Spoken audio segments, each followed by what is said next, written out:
Bonjour chers frères et sœurs, je suis heureux de vous retrouver en ce mardi de Pâques. Comme vous en êtes aperçu, hier notre vidéo était bien courte. Vous êtes dit certainement il est fatigué, il ne nous en donne pas assez.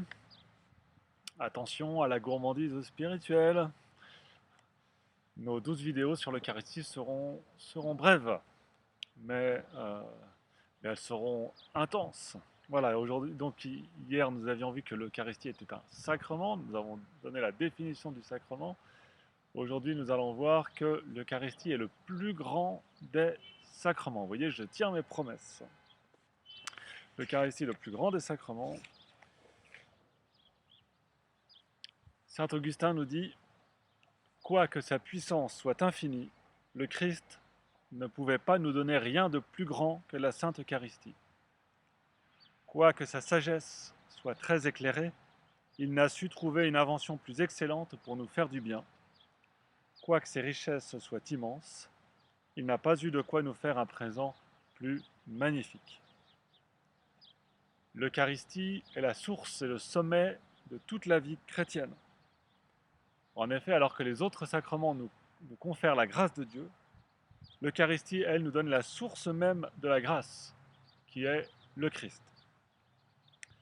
Imaginons qu'un enfant doive passer un mois à l'hôpital et que, ça, en raison du confinement, figurez-vous, euh, sa maman qui était en voyage euh, en Chine est restée coincée là-bas. Et donc il est à l'hôpital tout seul, personne ne vient le voir. Mais sa maman, qui l'aime beaucoup, lui envoie un cadeau tous les jours. Grâce à la super poste non confinée, il reçoit un cadeau tous les jours dans sa chambre d'hôpital. Alors à chaque fois, il est très heureux parce que ce cadeau est bien choisi, ce cadeau lui convient, ce cadeau l'aide à occuper son temps parce que le temps est long quand on est sur un lit d'hôpital. Et surtout, ce cadeau est un signe que sa maman ne l'oublie pas, que sa maman est toujours là pour lui, même si elle est à l'autre bout du monde. Mais imaginez qu'un jour, grâce au déconfinement, au lieu de lui envoyer un cadeau, sa maman vienne elle-même. Eh bien, il sera beaucoup plus heureux, ce jeune homme. Il sera beaucoup plus heureux de voir sa maman que d'avoir des cadeaux. Parce que voir la personne que l'on aime en vrai, c'est bien mieux que les cadeaux qu'elle reçoit. Eh bien, les sacrements sont tous des superbes cadeaux du bon Dieu. Ils sont tous des grandes grâces. Et ils nous montrent, ils nous assurent que Dieu nous aime. Ils sont une présence de Dieu auprès de nous déjà. Mais l'Eucharistie est bien plus grand que tous les autres sacrements.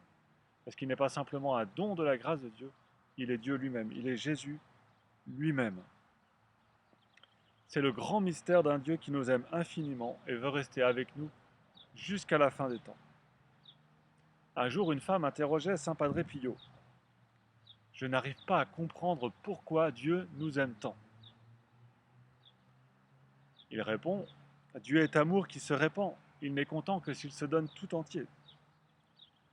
Elle ajoute, Dieu dit aussi qu'il trouve ses délices à être parmi les enfants des hommes. Et Saint Padre Pio de répondre, cela, je ne l'ai pas compris, moi non plus. Voilà, c'est un grand mystère que Dieu veuille rester auprès de nous, que Dieu nous aime comme il nous a aimés, comme il nous aime chaque jour, malgré nos défauts, malgré nos rébellions, malgré la méchanceté dont nous sommes capables. Et pourtant, il en est ainsi. Et Dieu vient au secours de cette misère, notamment, et de manière excellente, par ce sacrement de l'Eucharistie. Nous nous retrouverons demain pour la suite de nos aventures avec, au chapitre 3, la présence réelle.